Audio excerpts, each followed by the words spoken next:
Hey guys, tonight we're taking a journey back in time to an era of longships, sagas, and some truly magnificent facial hair, the Viking Age. But instead of focusing on the glorious raids or the epic voyages, we're going to dive into the fiery, smoky, and surprisingly grim reality of a crucial, yet often overlooked, profession. Why being a blacksmith in the Viking Age sucked. Boring history for sleep. Forget your climate-controlled office and your ergonomic chair. Imagine stepping into a dark, cramped shed, the air thick with smoke and the metallic tang of hot iron. Knowing that your day will be spent wrestling with molten metal, battling intense heat, and facing constant danger, all for the sake of an axe or a nail. Sounds like a tough gig. Right. Being a Viking Age blacksmith was indeed a brutal, pervasive reality for thousands. But here's the cheeky reality check if you were one. You probably wouldn't survive to a ripe old age.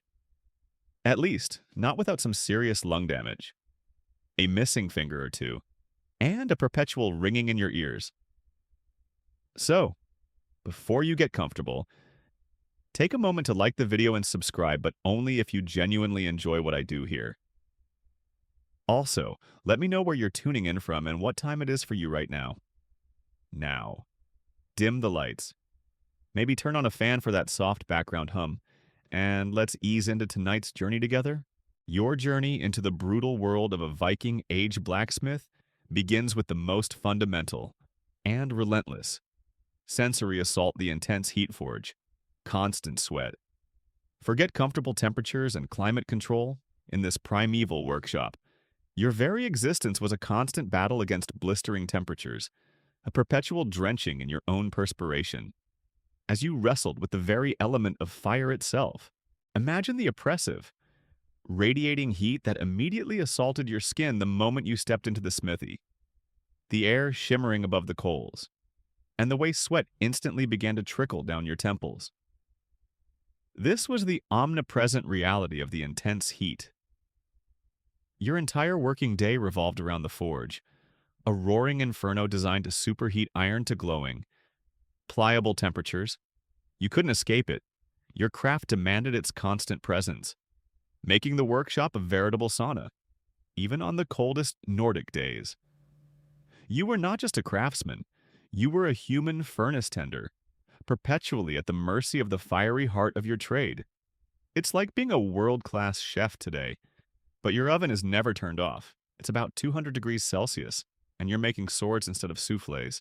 The heart of your operations was the forge, a simple hearth where charcoal or wood was burned, fanned by bellows often manually operated, which is a whole other level of unpleasantness.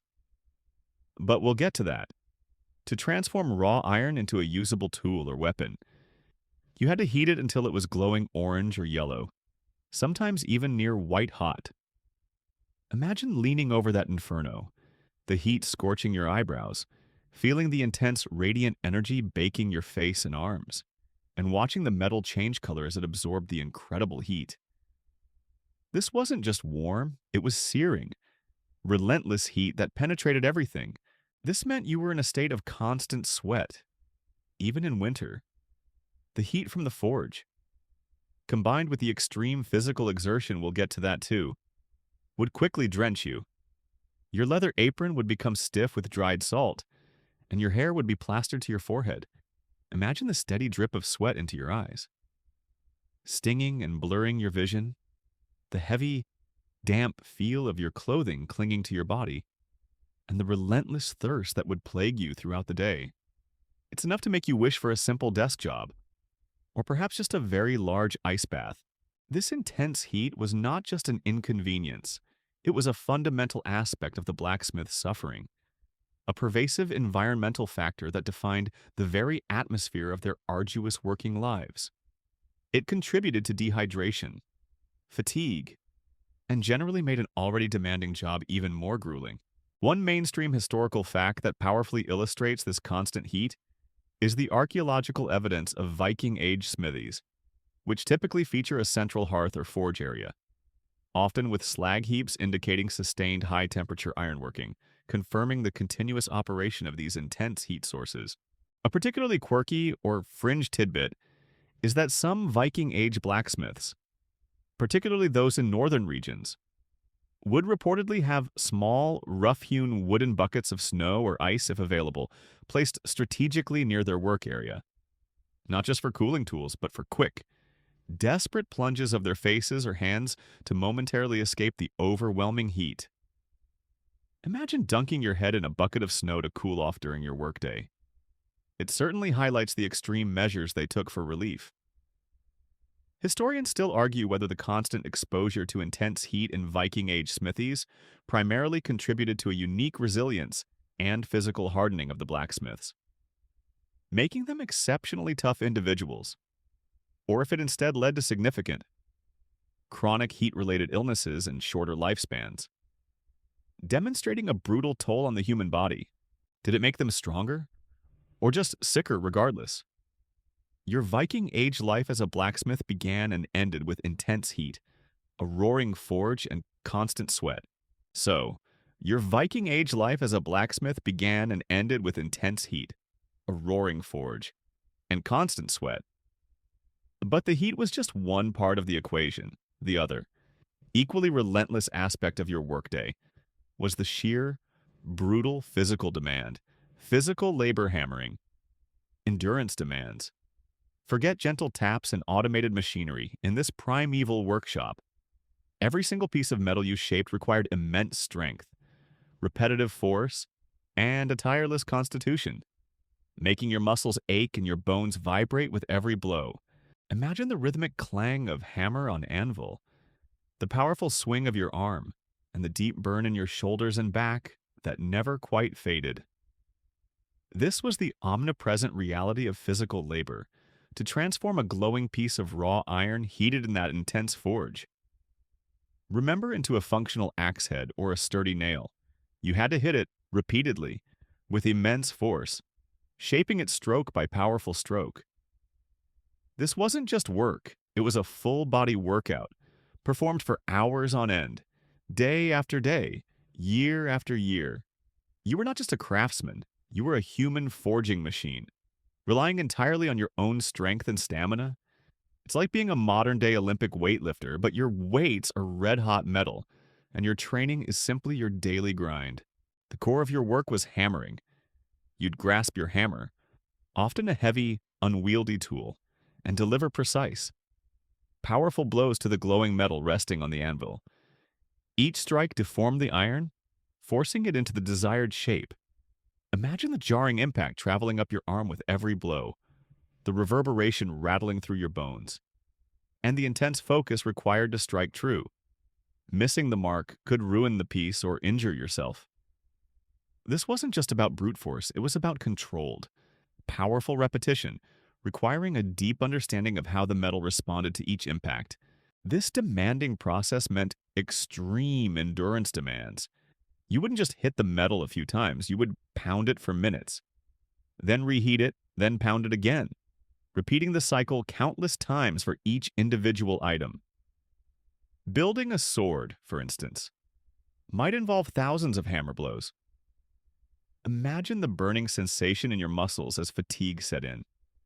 The sweat stinging your eyes, remember that constant sweat, and the mental battle to maintain focus and power through the relentless repetition. Knowing that stopping meant halting production and delaying essential tools or weapons. It's enough to make you wish for a simple desk job, or perhaps just a very powerful robotic arm. This sheer physical labor was not merely a component of the blacksmith's trade, it was its defining characteristic. Shaping their bodies, their daily lives, and ultimately, contributing to a lifetime of aches and pains. It was a testament to the raw human effort required to manipulate one of the toughest natural materials available. One mainstream historical fact that powerfully illustrates this exertion is the archaeological discovery of Viking Age smithy tools, particularly the heavy forging hammers and anvils, which would have required significant strength and endurance to wield effectively for prolonged periods, confirming the immense physical demands of the craft. A particularly quirky or fringe tidbit is that some Viking Age blacksmiths, particularly those known for crafting intricate items, would reportedly incorporate small, rhythmic chants or work songs into their hammering, believing these vocalizations helped them maintain a steady rhythm, provided a mental focus, and perhaps even imbued the metal with a bit of their personal energy. Imagine listening to a Viking blacksmith singing a little ditty while forging an axe. It certainly highlights the human tendency to find rhythm and ritual, even in the most arduous tasks. Historians still argue whether the extreme physical demands of Viking Age blacksmithing primarily led to a higher incidence of musculoskeletal injuries and chronic pain, limiting the lifespan and capabilities of individual smiths, or if the rigorous training and adaptation to these demands actually fostered exceptional physical resilience and strength, making blacksmiths some of the most robust individuals in Viking society. Did it break them, or build them regardless? Your Viking Age life as a blacksmith was a testament to relentless physical labor, ceaseless hammering, and immense endurance demands. So, your Viking Age life as a blacksmith was a testament to relentless physical labor, ceaseless hammering, and immense endurance demands. But while the heat and the exertion were undeniably brutal, an even more immediate threat constantly hovered around you: dangerous tools, flying sparks, burns. Forget safety goggles and heat-resistant gloves. In this primeval workshop, every strike of your hammer, every plunge into the coals, was accompanied by a hail of hazards, making injury not just a possibility but an almost guaranteed reality. Imagine the sudden, searing pain as a molten shard of metal landed on your skin, the smell of singed hair, or the violent spray of sparks that momentarily blinded you. This was the omnipresent reality of dangerous tools. Your workshop was a minefield of potential injury. The very nature of working with superheated metal, remember that intense heat from Section 1 and heavy. Unrefined implements meant that cuts, punctures, and especially burns were simply part of the job description. You were not just a craftsman, you were a juggler of hazards, constantly trying to avoid crippling injury while performing incredibly precise work. It's like being a modern-day stunt person. But your take is a new sword, and your safety net is basically your own reflexes. The most common and pervasive hazard was flying sparks. Every time your heavy hammer, remember that physical labor from Section 2, struck the glowing iron, a shower of red-hot metal flakes would erupt, spraying outwards. These incandescent particles could easily land on exposed skin, in your eyes, or ignite your hair or clothing. Imagine the constant flinching, the quick jerks of your head to avoid a direct hit to the face, and the small, sizzling burns that would inevitably appear on your forearms and hands. Turning your skin into a patchwork of healed scars, you were perpetually caught in a miniature fireworks display, but with much higher stakes. Even more severe were actual burns from direct contact with molten metal or superheated iron. A slip of the tongs, a misjudged movement near the forge, or an accidental brush against a glowing piece of iron could result in agonizing third-degree burns. Imagine the desperate plunge of your hand into a bucket of water, the steam rising as the heat seared your flesh, and the throbbing pain that would linger for days, if not weeks, potentially incapacitating you and halting your ability to earn a living. It's enough to make you wish for a simple desk job, or perhaps just a very comprehensive fire extinguisher. The lack of modern safety equipment, such as proper eye protection or insulated gloves, meant you relied solely on quick reflexes. Thick leather aprons, which would inevitably catch fire and smolder sometimes, and sheer luck to avoid truly debilitating injuries. Your hands, perpetually calloused, would bear the marks of 1,000 minor burns. This constant threat from dangerous tools highlights the brutal reality of working with primitive technology and the inherent risks of a trade that directly manipulated one of the most formidable elements: fire, making daily injury an expected, if painful, occupational hazard. One mainstream historical fact that powerfully illustrates this danger is the archaeological discovery of Viking Age. Skeletal remains that occasionally show evidence of healed fractures, broken bones in the hands or feet, or even signs of extensive burns. Consistent with accidents in a high-risk manual trade like blacksmithing, a particularly quirky or fringe tidbit is that some Viking Age blacksmiths, perhaps as a form of superstitious protection or just a practical measure to deter the intense heat, would reportedly wear small, often charred, wooden amulets carved into the shape of a hammer or an anvil, believing these charms would somehow deflect the most dangerous sparks or ease the sting of burns. Imagine having a little burnt hammer charm to keep you safe from a big, hot hammer. It certainly highlights the blend of practicality and folk belief in their daily struggle for safety.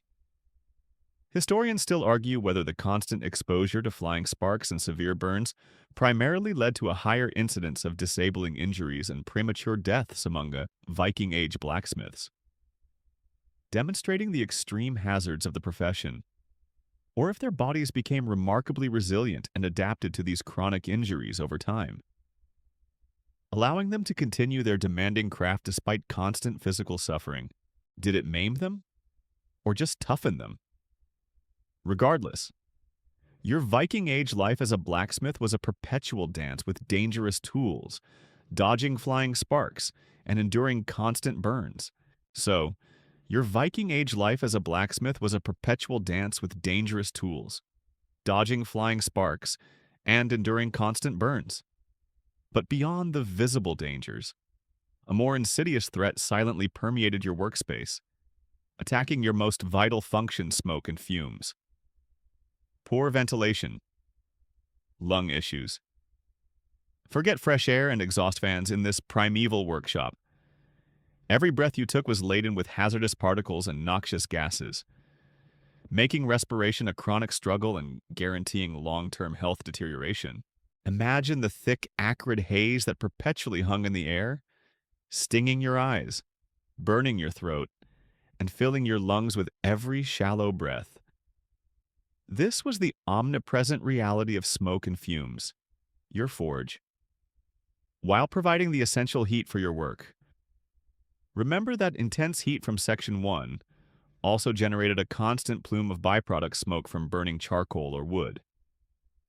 And invisible, toxic gases released from the heated metal itself. You couldn't escape it. Your craft literally forced you to breathe in your own occupational hazards. You were not just a craftsman, you were a human filter, collecting the atmospheric pollutants of your smithy in your own lungs. It's like being a modern-day chimney, but your exhaust system is your respiratory tract, and your soot is actual charcoal dust and metal oxides. The primary culprit was simply poor ventilation. Viking Age smithies were often small, enclosed structures, sometimes little more than a hut or a sheltered lean-to. While they might have a hole in the roof to let some smoke escape, or a strategically placed opening for a bellows to draw air, they lacked any sophisticated system for rapidly clearing the air of hazardous particulates and gases. Imagine the coughing fits that would rack your body as the smoke billowed, the struggle to draw a full, clear breath, and the persistent irritation in your throat and nasal passages. The air quality would fluctuate between merely unpleasant and truly suffocating, depending on the wind direction and the intensity of your work. This constant inhalation of pollutants led directly to severe lung issues: charcoal dust, wood smoke, and the fine iron particles created during hammering. Remember that physical labor would accumulate in your lungs over time, leading to chronic respiratory problems. Blacksmiths would likely suffer from persistent coughs, bronchitis, and eventually, more severe conditions like silicosis or anthracosis. Imagine the shallow, wheezing breaths that became your normal, the pain in your chest, and the terrifying realization that each day of work was slowly, inexorably, suffocating you from the inside out. It's enough to make you wish for a simple outdoor job, or perhaps just a very effective medieval air purifier. The dangers of smoke and fumes were not immediately obvious like a burn. Remember those from Section 3, but their insidious, long-term effects were arguably even more debilitating, quietly eroding your health and significantly shortening your lifespan, making a Viking Age blacksmith's life a constant battle against their own workshop environment. One mainstream historical fact that powerfully illustrates this hazard is the archaeological evidence of smithy structures often being found with limited or simple ventilation systems. And later, historical accounts and medical texts from subsequent periods explicitly noting chronic respiratory illnesses as common afflictions of blacksmiths due to their exposure to smoke and dust. A particularly quirky or fringe tidbit is that some Viking-age blacksmiths, perhaps as a desperate folk remedy or simply to numb the irritation, would reportedly chew on strong-smelling herbs like juniper berries or pine resin throughout the day, believing these natural aromatics would cleanse the air in their lungs or provide some relief from the incessant smoke. Imagine constantly chewing on pine needles just to make breathing slightly less awful. It certainly highlights their resourceful, if unscientific, attempts at self-medication.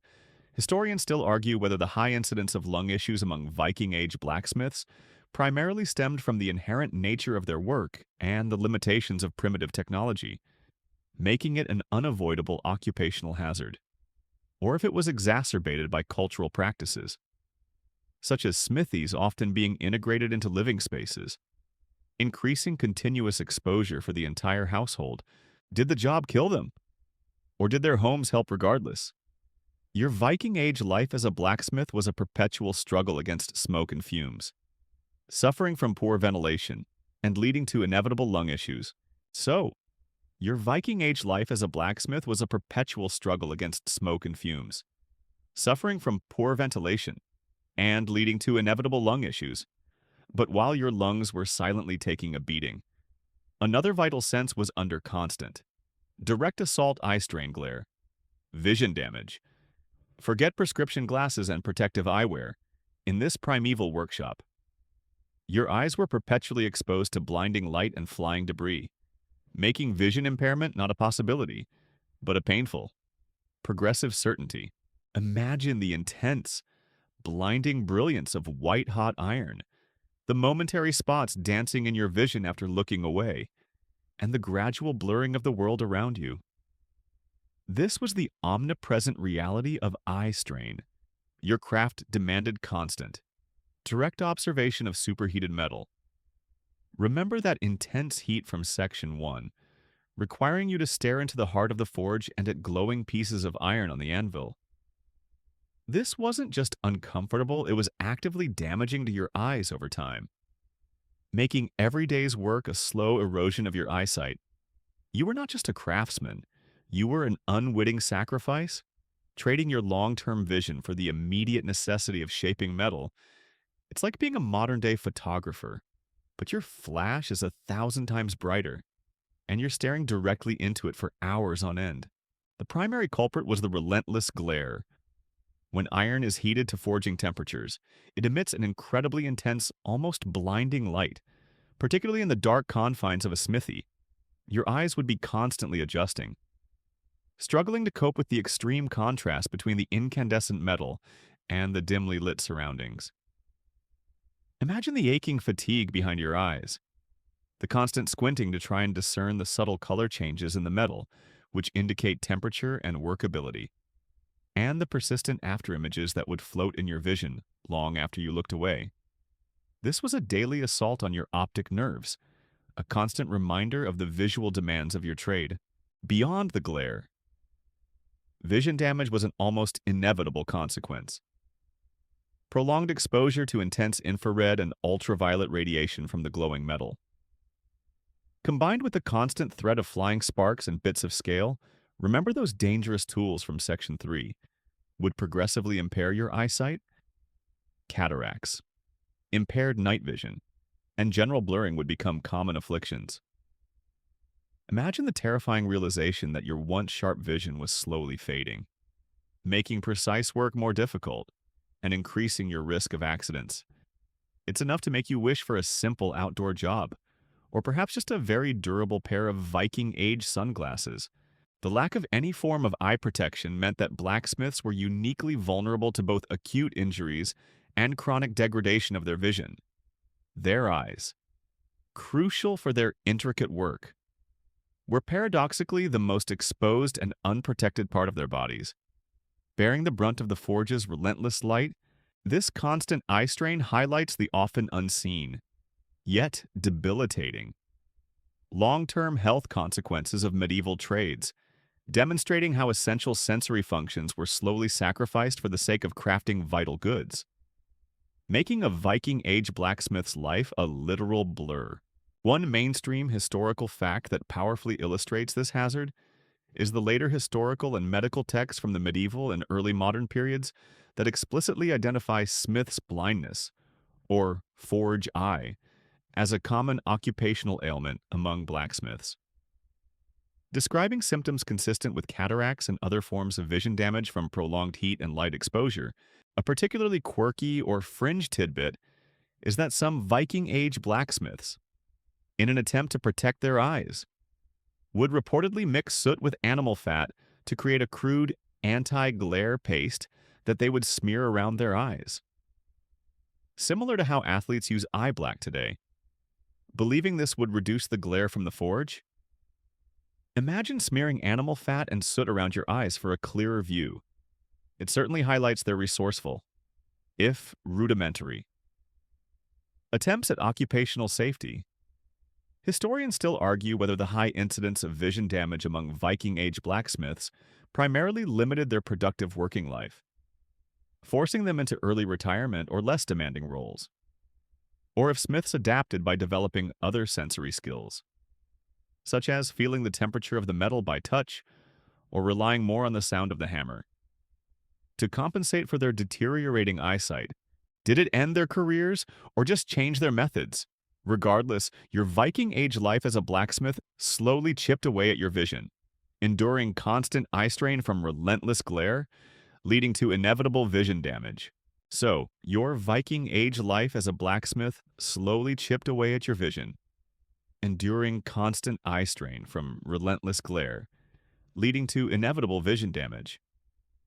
But even if your eyes, lungs, and muscles somehow held up, your ability to actually do your job was constantly challenged by a more fundamental problem: limited resources, iron ore. Fuel scarcity. Forget readily available raw materials delivered to your door in this primeval era. Every lump of ore and every piece of charcoal represented a precious, hard-won commodity, making the acquisition of supplies an arduous and often frustrating ordeal. Imagine the back-breaking labor of digging in a bog for bog iron, the long treks into the forest to gather wood, and the constant worry that your precious stock of raw materials would run out. This was the omnipresent reality of limited resources. Unlike later periods with established mines and trade routes, Viking-age blacksmiths often worked in relatively isolated communities, relying on local, often scarce, sources of iron ore and fuel. You couldn't just order more supplies, you had to either find them yourself or rely on a very rudimentary, unreliable supply chain. You were not just a craftsman, you were also a prospector and a lumberjack, constantly grappling with the fundamental scarcity of your raw materials. It's like being a modern-day artisan, but you have to mine your own clay and chop down your own trees before you even start sculpting. The most crucial, and often hardest to acquire, material was iron ore. While some regions had deposits of rock iron ore, many Viking-age smiths relied on bog iron, which formed in wetlands and bogs. Extracting this ore was a dirty, laborious process, involving digging through peat and muck to find the rust-colored clumps. Imagine plunging your hands into cold, muddy water, feeling for the irregular lumps of ore, and then hauling heavy baskets of it back to your smithy, knowing that this barely refined material was just the first step in a long, arduous process. Equally vital, and often just as scarce, was fuel. Your forge, remember that roaring inferno from Section 1, devoured vast quantities of charcoal or wood to reach the temperatures needed for forging. Charcoal, in particular, was produced by slowly burning wood in low-oxygen environments. A time-consuming and labor-intensive process often done in designated charcoal pits.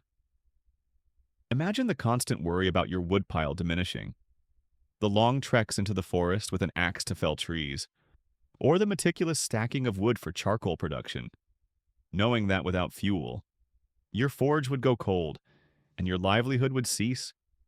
It's enough to make you wish for a simple electric heater, or perhaps just a very resilient, self-replenishing tree. This constant struggle with limited resources meant that every piece of iron, every ember, was valued. It dictated the scale of your operation, the types of items you could produce, and the amount of physical labor you had to expend just to get started. It underscored the fragile balance between supply and demand in a pre-industrial world. This omnipresent challenge of limited resources highlights the fundamental constraints placed upon Viking Age craftsmanship, demonstrating that the ingenuity of the smith was often as much about resourcefulness and acquisition as it was about skill at the anvil. One mainstream historical fact that powerfully illustrates this scarcity is the archaeological evidence of numerous bog iron smelting sites across Scandinavia and Viking Age settlements, indicating the reliance on this locally available, but laborious to extract, form of iron ore, alongside discussions of charcoal production in sagas and historical texts. A particularly quirky or fringe tidbit is that some Viking Age blacksmiths, especially those working in more remote areas, would reportedly develop unique, almost proprietary methods for sniffing out new bog iron deposits. Learning to identify specific types of bog vegetation or water coloration that indicated the presence of the ore beneath the surface. A kind of primitive geological intuition. Imagine having a special bog iron nose that could find the good stuff. It certainly highlights their deep connection to their local environment and their almost instinctual resourcefulness.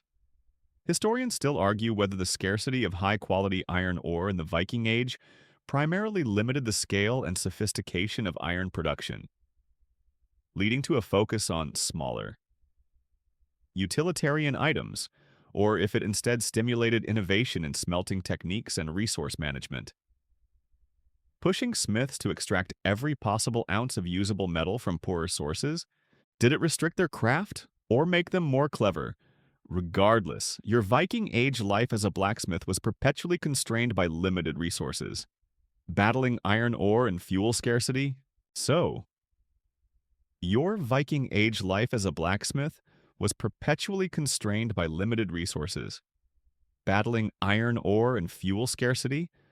But even with your precious raw materials at hand, the sheer simplicity, and therefore inefficiency, of your setup presented its own set of grueling challenges. Primitive forges, inefficient.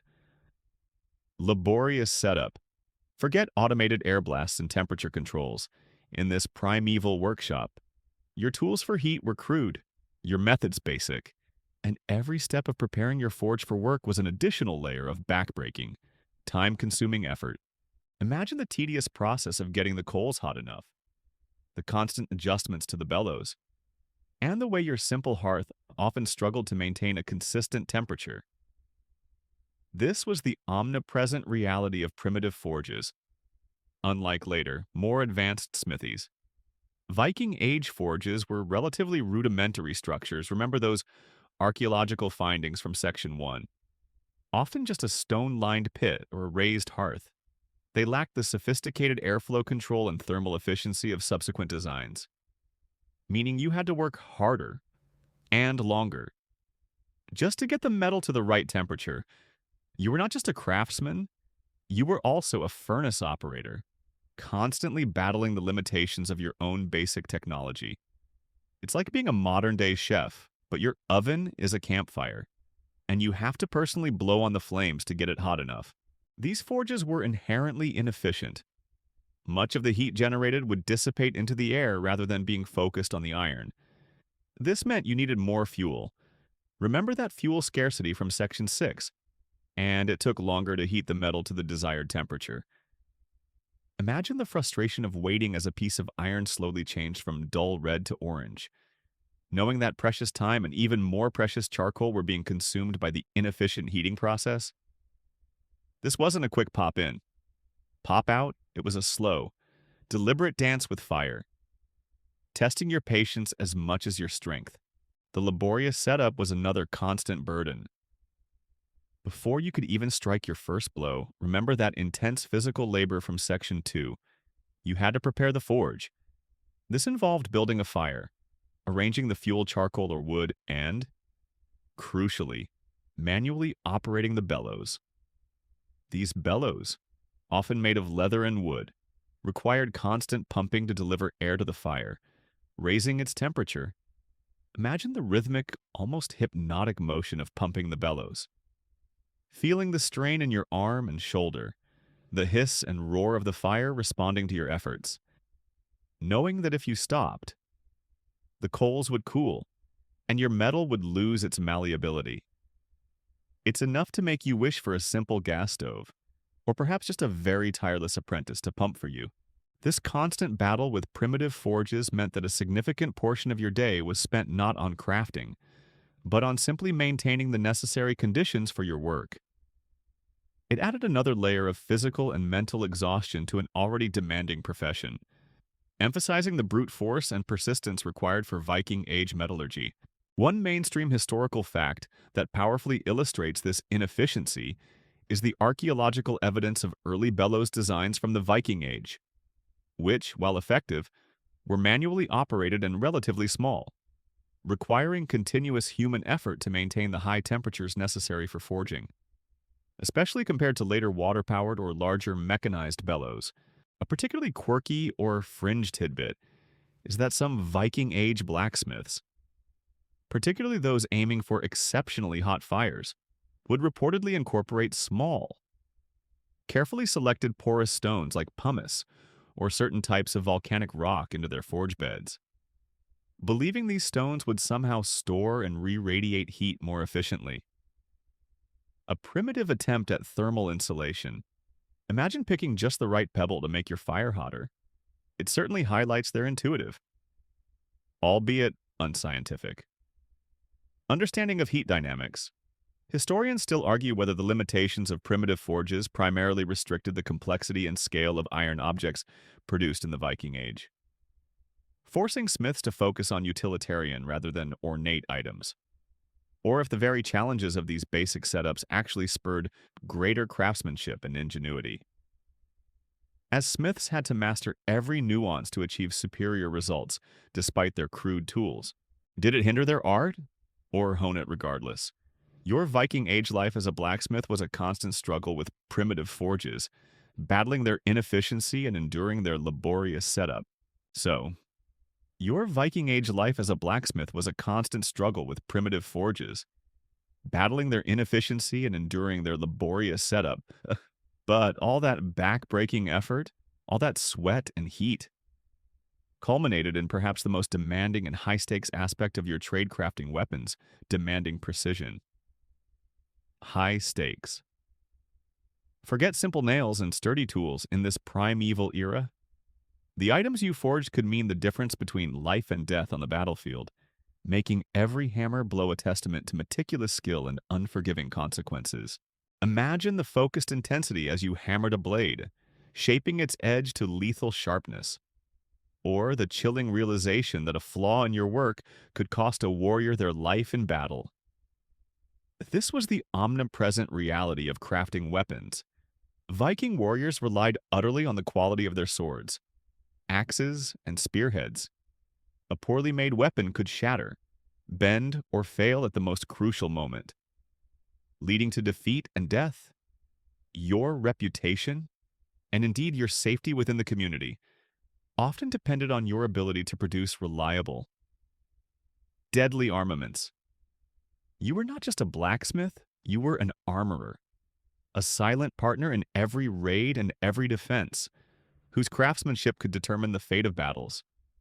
It's like being a modern-day aerospace engineer, but your product is a deadly sword, and if it fails, someone dies, probably violently. This work demanded incredible precision. Shaping a sword blade, for instance, involved a delicate balance of heat, hammering. Remember that physical labor from Section 2, and cooling to achieve the correct temper and hardness. You had to ensure the blade was straight, balanced, and sharp enough to cleave through flesh and bone, yet resilient enough not to break on impact.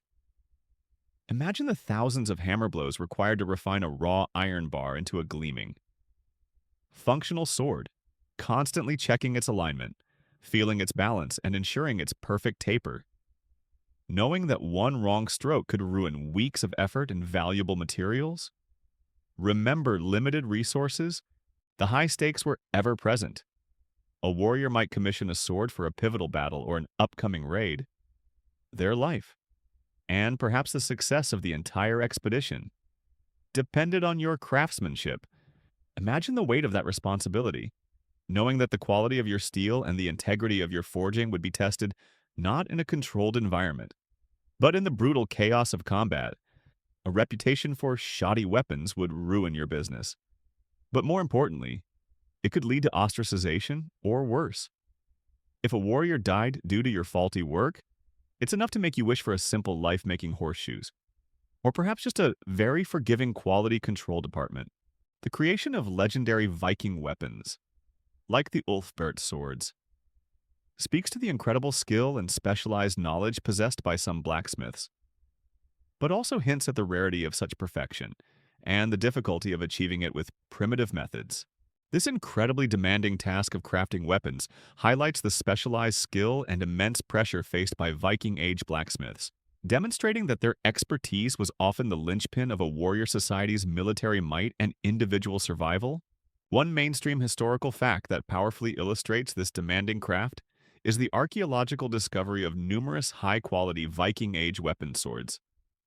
Axes, spearheads from grave finds and hoards, often displaying sophisticated forging techniques like pattern welding, which combined different types of iron and steel for strength and flexibility, indicating a mastery of complex metallurgy. A particularly quirky or fringe tidbit is that some Viking Age blacksmiths, particularly those known for making exceptional swords, would reportedly perform small, personal rituals as they forged a blade, such as cooling the hot steel in specific stream water believed to have magical properties, or whispering ancient incantations over the metal, hoping to imbue the weapon with strength and good fortune. Imagine trying to give your sword a little magic boost with a secret chant. It certainly highlights the blend of practical skill and mystical belief that permeated their craft. Historians still argue whether the legendary quality of some Viking Age weapons, like the Ulfbert swords, primarily stemmed from a unique metallurgical secret or access to superior raw materials, making them technological anomalies, or if they were simply the result of exceptional individual craftsmanship and dedication by a few master smiths. Demonstrating the pinnacle of what was possible with existing knowledge and tools. Did it come from a secret formula or just incredible skill? Regardless, your Viking Age life as a blacksmith involved the painstaking crafting of weapons, demanding immense precision and always under high stakes.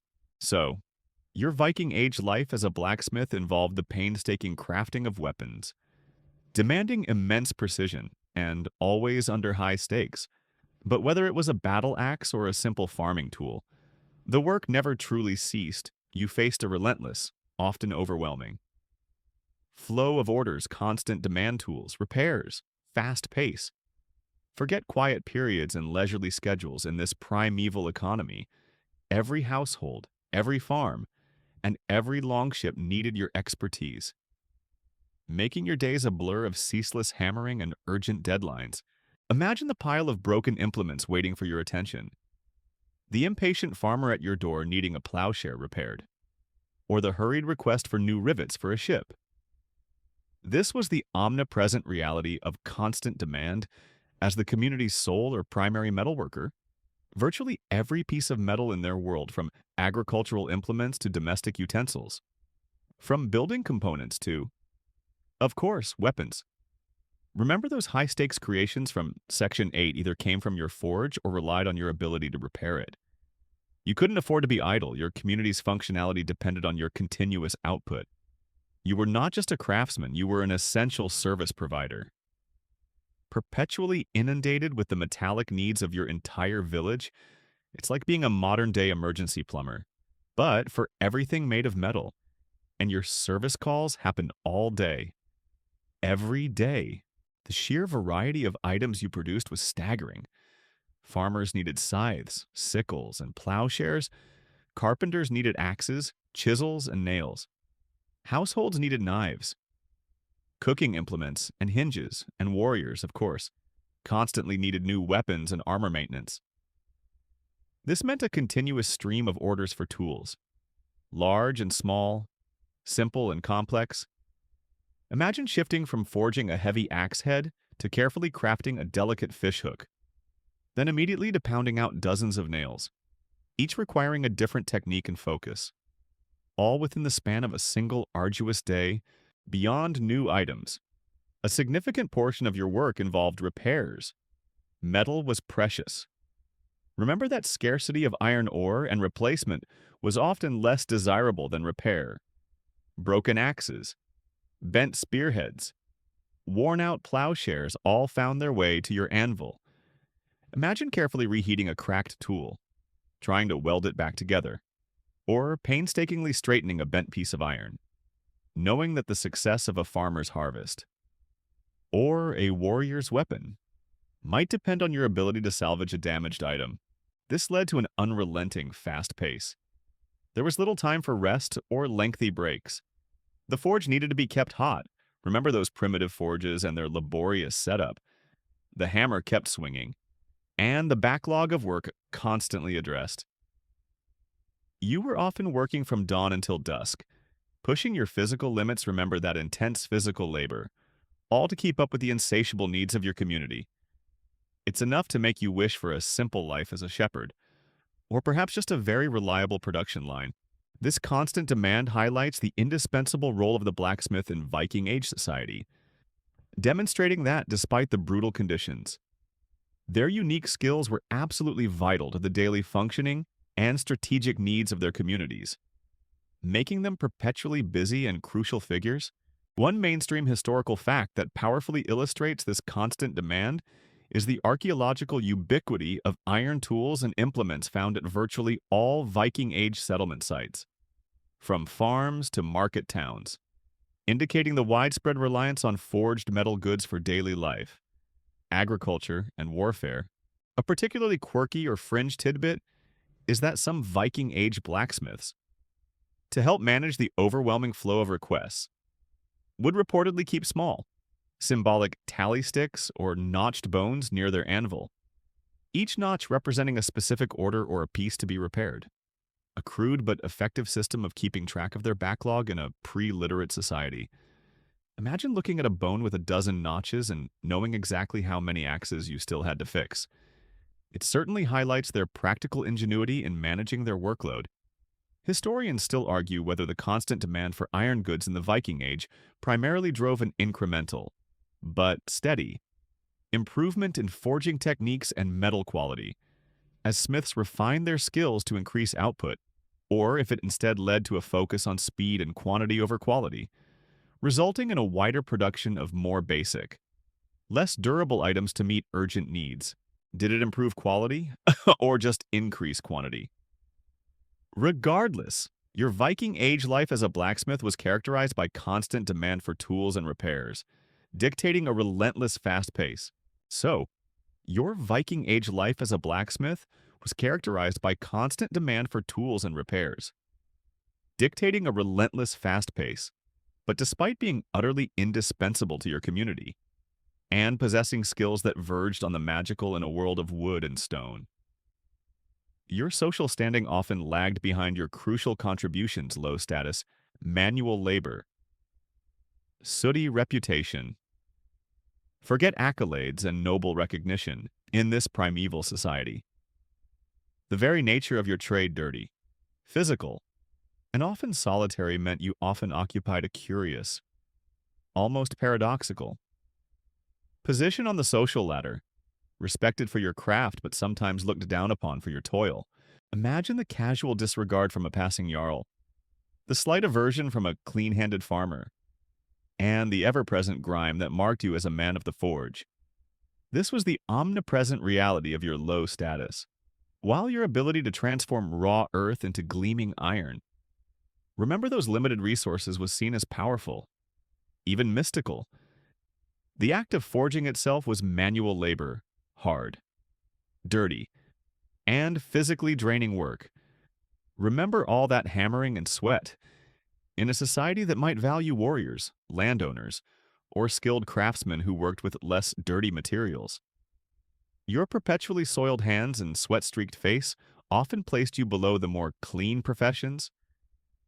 You were not just a craftsman, you were a necessary but often grimy cog in the societal machine. Your vital contribution sometimes overshadowed by the perception of your toil. It's like being a modern-day sanitation worker. Incredibly important, but perhaps not the guest of honor at the local fancy dinner party. Your sooty reputation was literally etched onto your very being. You were perpetually covered in charcoal dust, iron filings, and grime. Your clothes would be stained, your skin ingrained with black, and even your hair and beard would likely carry the metallic smell of the forge. Remember those smoke and fumes from Section 4? This external appearance immediately marked you as belonging to a particular class, one associated with dirt and arduous physical work. Rather than intellectual pursuits or genteel living, imagine attending a local gathering, feeling the subtle distance people kept from you, not out of malice, but perhaps a subconscious aversion to the pervasive smell of smoke and the visible signs of your labor. Despite this, there was a paradoxical element to your status. While the act of smithing might be viewed as lower status manual labor, the results of your work, especially high-quality weapons, remember crafting weapons, were highly prized. You might be indispensable, but that didn't necessarily translate into high social standing or immense wealth. You might be compensated well for a fine sword, but your daily life often remained one of arduous toil and perhaps a degree of social segregation due to the nature of your trade. It's enough to make you wish for a simple life as a bard, or perhaps just a very effective medieval dry cleaner. This complex and often contradictory low status highlights the nuanced social hierarchies of the Viking Age, where practical necessity and mystical awe for a craft often coexisted with the societal valuing of cleaner or less physically taxing forms of labor, leaving the blacksmith in a vital, yet sometimes overlooked position. One mainstream historical fact that powerfully illustrates this blend of respect and lower status is the archaeological evidence showing smithies often located slightly away from the main dwelling houses in Viking settlements, perhaps due to fire risk, but also possibly reflecting a slight social separation. Even as the sagas and mythology frequently portray smiths like Wayland, the smith is figures of immense power and skill, often connected to magic. A particularly quirky or fringe tidbit is that some Viking Age blacksmiths, perhaps as a small act of defiance or a badge of pride, would reportedly leave a faint, almost imperceptible fingerprint of soot or an intentional smudged mark on some of their less visible finished products, a kind of unwritten signature confirming their dirty hand in its creation. Imagine finding a little smudge of a blacksmith's mark on the underside of an axe handle. It certainly highlights their personal connection to their craft, despite its grueling nature. Historians still argue whether the relatively low social status of Viking Age blacksmiths primarily stemmed from the pervasive cultural emphasis on farming and land ownership as the ultimate forms of wealth and prestige, making manual crafts secondary, or if it was more a practical consequence of the dirty and physically demanding nature of their work, which inherently limited social mobility and broader participation in elite society. Did it come from land values or just from the dirt? Regardless, your Viking Age life as a blacksmith often meant contending with low status, despite your essential manual labor and your unavoidable sooty reputation. So, your Viking Age life as a blacksmith often meant contending with low status. Despite your essential manual labor and your unavoidable sooty reputation, but beyond the social perceptions, the unrelenting demands of your trade slowly, inexorably, carved a deeper and more painful toll. Health issues, deafness, joint pain. Forget aging gracefully in this primeval workshop. Your body was a battleground of chronic ailments, making every day a testament to enduring discomfort and the slow erosion of your physical well-being. Imagine the persistent ringing in your ears that never quite subsided, the dull ache in your shoulders that became a constant companion, or the stiff, gnarled joints that made even simple movements a struggle. This was the omnipresent reality of your health issues, the very acts that defined your craft. the constant. Percussive hammering. Remember that physical labor from Section 2. The exposure to intense heat, remember Section 1. And the demanding physical postures systematically wore down your body over years of relentless toil. You were not just a craftsman, you were a walking embodiment of occupational hazards. Your body slowly succumbing to the cumulative stress of your trade. It's like being a modern-day factory worker, but your factory has no safety standards. And your retirement plan is usually just an inability to work. One of the most insidious, yet pervasive, ailments was deafness, the repetitive, jarring clang of hammer on anvil, reverberating through the enclosed space of the smithy, would assault your ears for hours on end, day after day, without any form of hearing protection. Your eardrums and inner ear structures would be constantly subjected to immense acoustic trauma. Imagine the sharp crack of metal on metal, echoing in your skull, gradually dulling your hearing until conversations became muffled whispers, and the world began to feel strangely quiet, except for that persistent ringing. This wasn't a sudden onset, it was a slow, progressive loss that subtly isolated you from your community. Equally debilitating was widespread joint pain. The constant hammering, the twisting and turning to manipulate hot metal, and the heavy lifting of raw materials. Remember, limited resources put immense strain on your joints, particularly in your shoulders, elbows, wrists, and back. Arthritis, tendinitis, and general aches would become chronic. Imagine the agonizing stiffness in your fingers each morning, making it difficult to even grasp your tools. Or the searing pain in your lower back after hours spent hunched over the anvil. It's enough to make you wish for a simple life as a storyteller, or perhaps just a very effective medieval chiropractor. These chronic health issues were not just inconveniences, they directly impacted your ability to work, potentially shortening your productive years and making old age a period of severe discomfort and reduced capacity, highlighting the brutal long-term cost of a vital but demanding profession.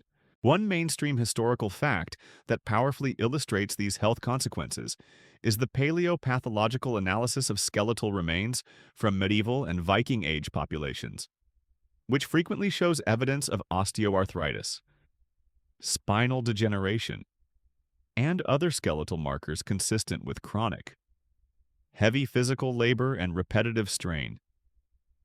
Often more pronounced in individuals likely engaged in trades like blacksmithing. A particularly quirky or fringe tidbit is that some Viking-age blacksmiths, in a desperate attempt to alleviate their persistent joint pain, would reportedly apply poultices made from crushed willow bark, a natural source of salicylates, similar to aspirin mixed with animal fat to their aching joints, hoping for some relief from the incessant discomfort. Imagine rubbing a tree bark paste on your sore elbow to get through the day. It certainly highlights their resourceful, if rudimentary, approach to pain management. Historians still argue whether the prevalence of these specific health issues among Viking-age blacksmiths primarily indicates the extreme physical brutality of the trade, systematically wearing down the human body, or if blacksmiths, through their strenuous work, also developed unique physical resilience and muscular strength that allowed them to endure these conditions longer than less active individuals. Delaying the onset of debilitating symptoms, did it just break them down? Or also build them up for a time? Regardless, your Viking-age life as a blacksmith guaranteed a future filled with inevitable health issues, particularly deafness and chronic joint pain. So, your Viking-age life as a blacksmith guaranteed a future filled with inevitable health issues, particularly deafness and chronic joint pain. But beyond the internal toll on your body, your very workplace held a terrifying external threat, a constant shadow lurking in every spark and ember fire risk wooden buildings. Accidental blazes. Forget modern fire codes and sprinkler systems in this primeval workshop. Every working day was a gamble against catastrophic immolation, making an uncontrollable blaze a terrifyingly common and utterly destructive possibility. Imagine the sudden, terrifying roar of flames, licking at the dry timber, the acrid smell of burning wood and thatch filling the air, and the desperate, futile scramble to save your precious tools and the livelihood they represented. This was the omnipresent reality of fire risk. Your smithy, almost universally constructed from highly flammable materials, primarily wooden buildings with thatched or turf roofs, was a literal tinderbox. And at its heart was a roaring forge. Remember that intense heat from Section 1?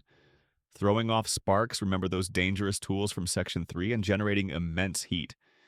You couldn't escape the paradox. Your very means of livelihood was also your greatest existential threat. You were not just a craftsman, you were a firefighter in waiting, constantly managing a miniature inferno that could, at any moment, consume everything you owned and everyone around you. It's like being a modern-day pyrotechnician. But your show is accidental, and your audience is your entire village burning down. The primary danger was the constant production of sparks and embers from your forge. Every hammer blow on hot metal, every raking of the coals, sent showers of incandescent material into the air, while you might try to dampen the immediate area around the forge.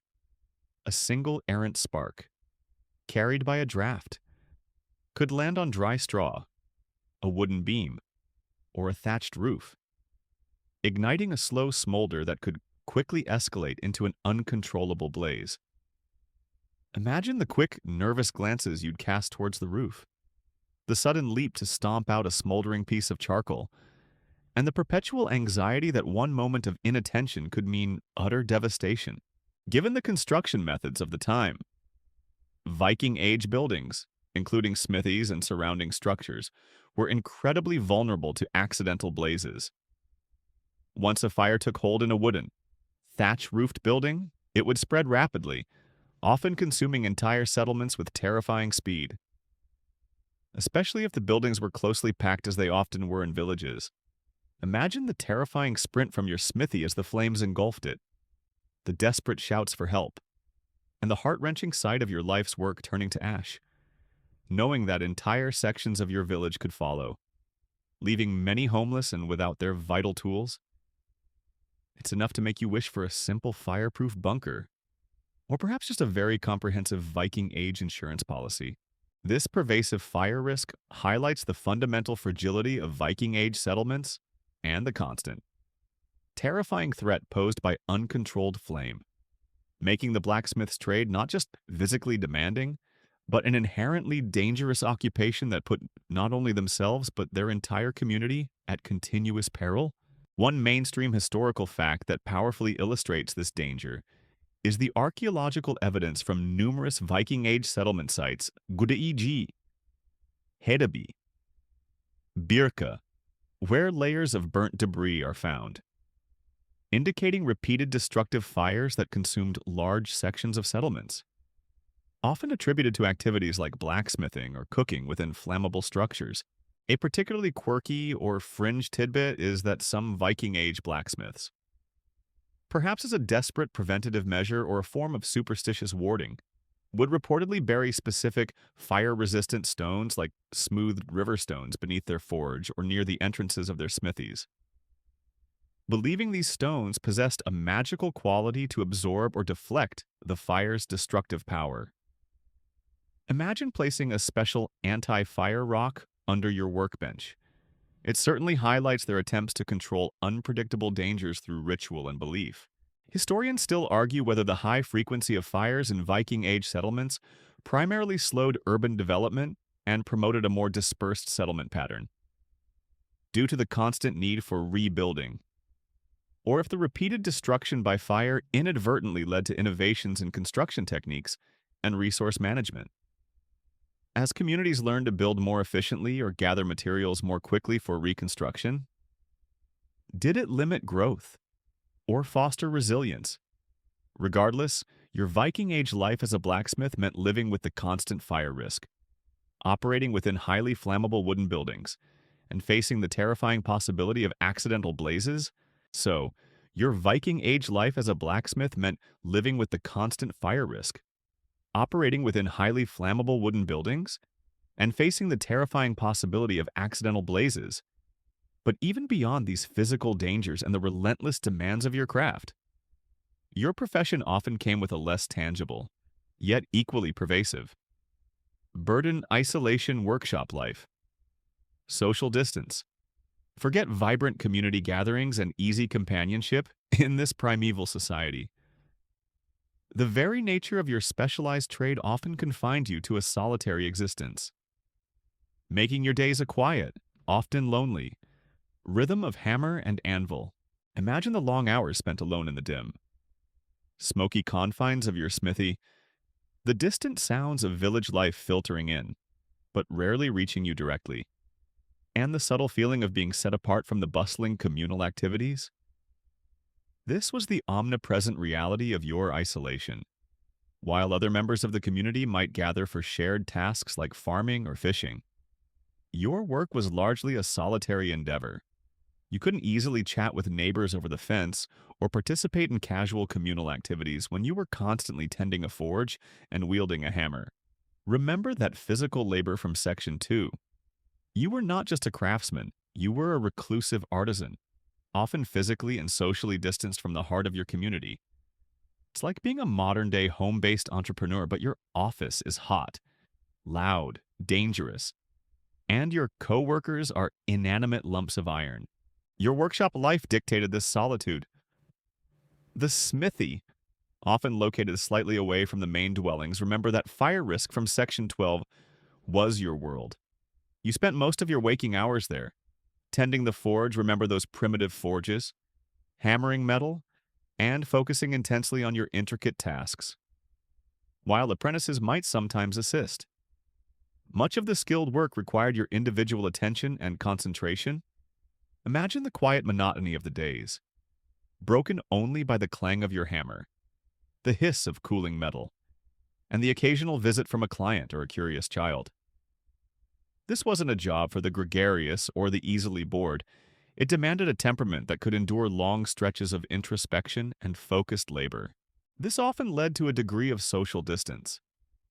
While respected for your vital skills, remember constant demand, the very nature of your trade, its dirtiness. Remember that sooty reputation and its intensity could naturally separate you from the lighter social interactions of the community. You might be sought out for your craft, but perhaps less often for casual camaraderie or participation in daily village gossip. Imagine feeling a slight barrier between yourself and those whose hands were clean, whose days were spent in fields or on the sea, their lives seemingly more intertwined with the community fabric than your own solitary toil. It's enough to make you wish for a simple life as a wandering storyteller, or perhaps just a very effective medieval social club for blacksmiths. This pervasive isolation highlights the often unseen psychological burdens of specialized labor in ancient societies, demonstrating that while specialization was crucial for progress, it could also impose a unique form of solitude on those who mastered demanding, self-contained trades, setting them apart from the broader communal rhythms of Viking Age life. One mainstream historical fact that powerfully illustrates this potential for isolation is the archaeological layout of some Viking Age settlements, where smithies are often found as distinct, separate structures, indicating a spatial segregation that might reflect practical considerations like fire safety, but also potentially a social or functional separation of the smith's work from daily domestic and communal life. A particularly quirky or fringe tidbit is that some Viking Age blacksmiths, particularly those in very isolated areas, would reportedly develop unique, almost conversational relationships with their tools and their forge, whispering to their hammers or the glowing iron, believing these inanimate objects possessed a spirit that could be appeased or encouraged, a form of coping with their constant solitude. Imagine having a favorite hammer you chatted with throughout the day. It certainly highlights their adaptation to a solitary existence and their anthropomorphizing of their craft.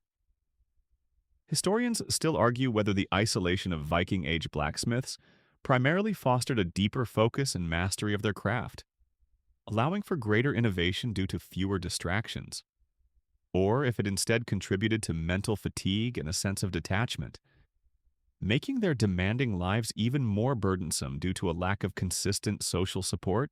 Did it improve their skill? or just make them lonelier. Regardless, your Viking Age life as a blacksmith often meant enduring isolation, characterized by your solitary workshop life and a subtle social distance from your kin.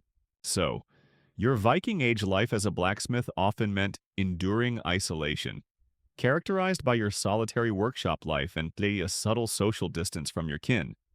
But amidst all the relentless forging and the constant output, one often overlooked aspect of your arduous routine was the continuous struggle to keep your own essential equipment in working order. Tool maintenance, worn anvils, dull chisels. Forget a quick trip to the store for new gear. In this primeval workshop, your very ability to earn a living depended on your painstaking efforts to repair and sharpen the very instruments that facilitated your craft. Adding another layer of labor to an already grueling day, imagine the frustrating drag of a chisel that refused to bite, the uneven rebound from an anvil pitted by countless blows, or the painstaking process of regrinding a blunt punch. This was the omnipresent reality of tool maintenance. Your hammers, tongs, chisels, punches, and, crucially, your anvil were subjected to immense forces and constant heat.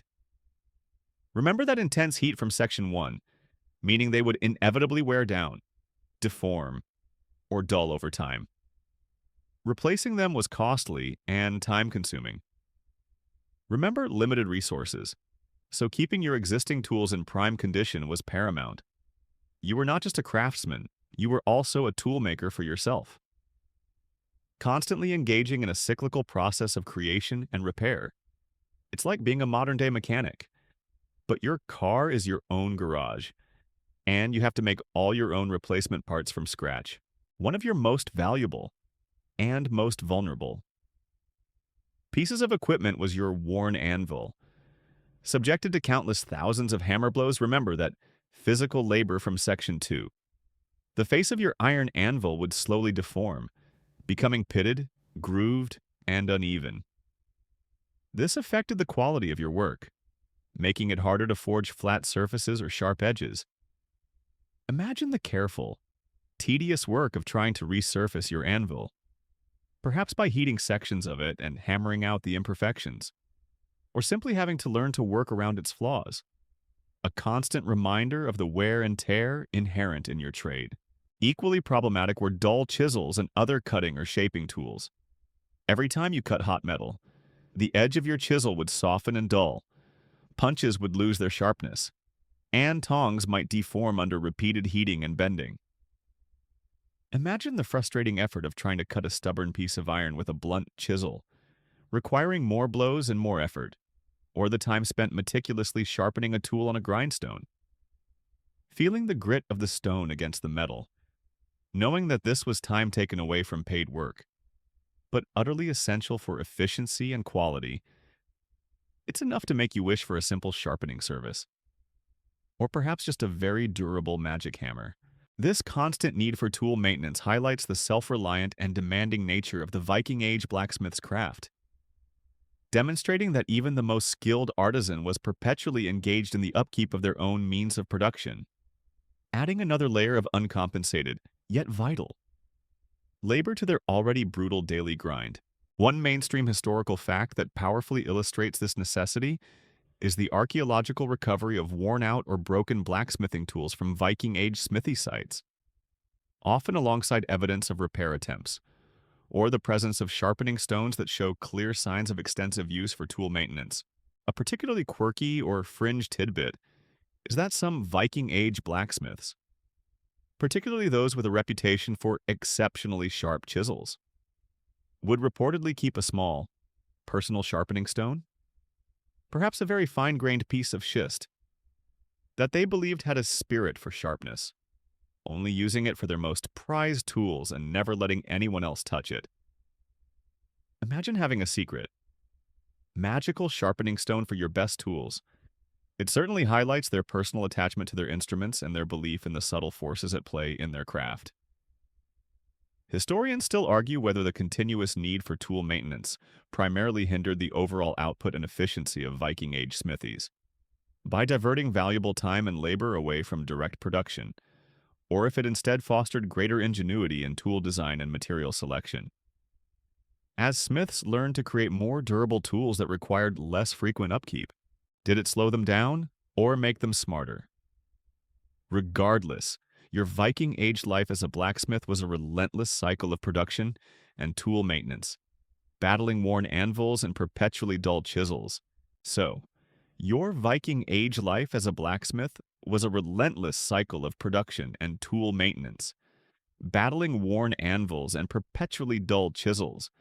But beyond the daily grind of metal and fire, your very existence and the efficiency of your forge were inextricably linked to the unpredictable temperament of the natural world. Seasonal challenges: winter cold, summer heat. Forget stable workshop environments in this primeval era. The elements themselves conspired to make your grueling job even harder.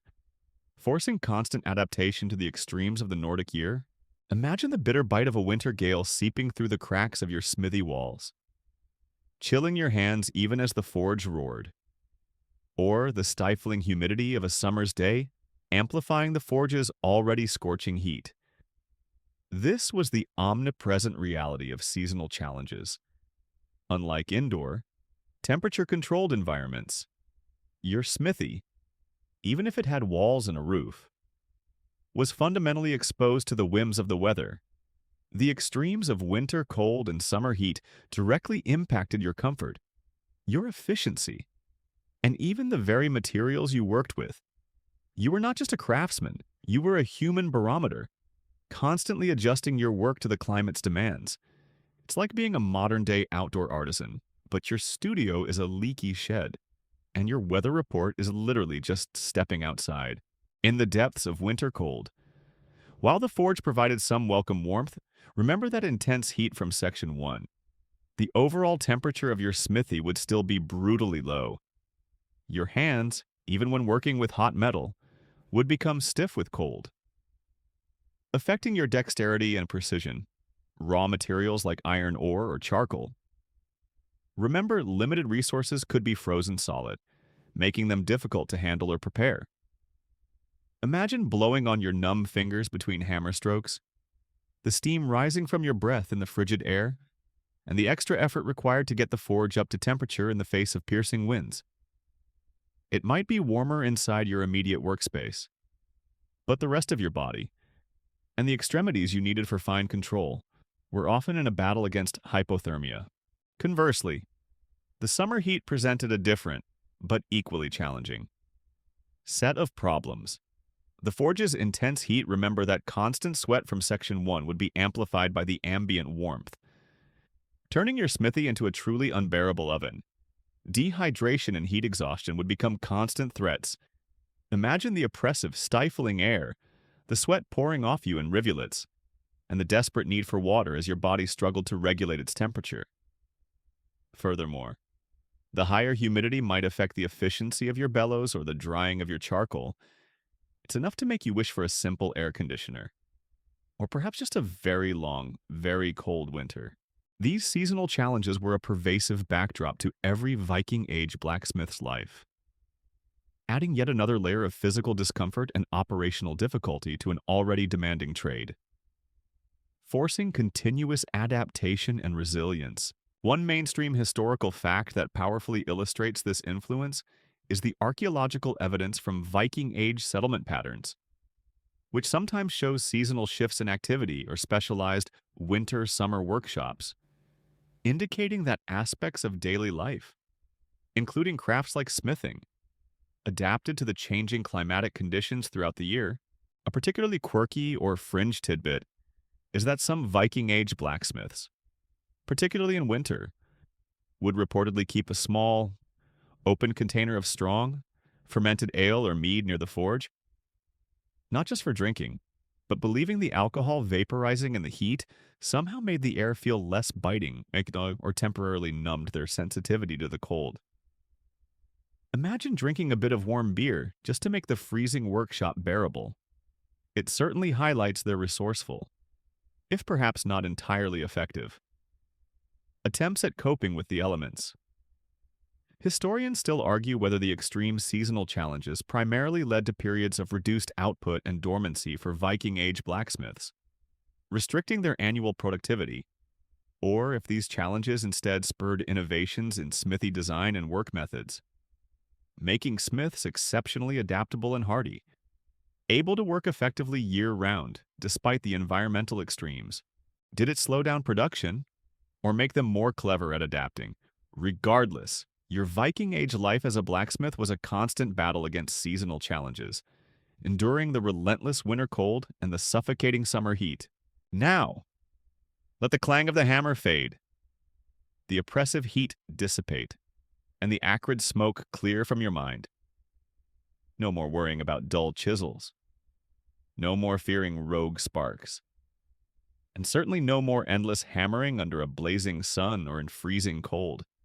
You can let go of the relentless physical labor, the pervasive health issues, and the challenging isolation of the Viking Age blacksmith. Their ingenuity was undeniable, their contribution vital, but their lives were undeniably brutal. That fiery, sooty, and surprisingly lonely ancient world belongs to history, not to your peaceful present. Drift now into a deep, untroubled rest. Sweet dreams. End of script. Sweet dreams.